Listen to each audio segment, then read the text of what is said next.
Gospel saturation is a big idea. In fact, it's as big as your city. Every different language and culture, every different worldview and religious background. Gospel saturation means every man, woman, and child having access to the gospel in a way they can understand it. Over the years, we've come up with all kinds of ways to measure the success of church ministry.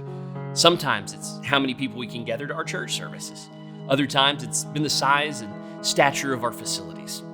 At our best, I think it's been a focus on people crossing the line of faith. But I think the Bible measures success a different way. Throughout the book of Acts, Luke provides these helpful summary statements so we can keep track of the mission. And if we survey those statements, we begin to see a theme. Luke seems, fixated on the growth of the gospel.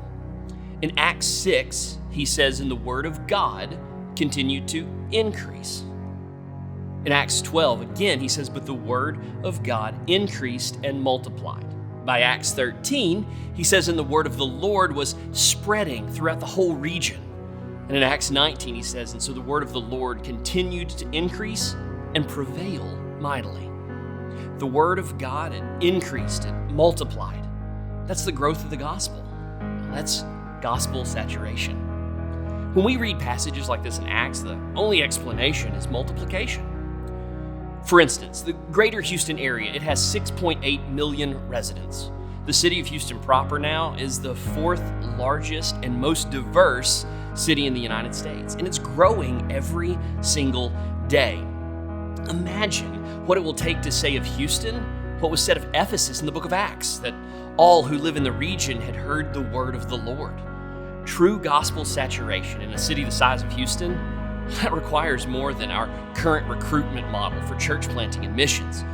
We need a process that starts inside our local churches.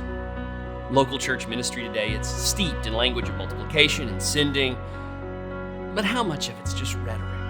Do our systems and ministry methods honestly lead to multiplication? Does the average church culture celebrate real sending? What we need is a paradigm shift. From recruiting people outside of our churches to serve as church planters and missionaries, to a paradigm that realizes multiplication only occurs if we find our sent out ones in our own pews. That's why UBA is launching our Sending Pathways initiative. We want to see a city full of churches that cooperatively produce their own sent out ones for an array of Great Commission tasks.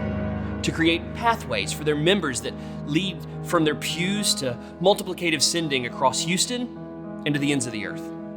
We want to begin working with you to create sending pathways in your congregation. Our hope is that your church will join us.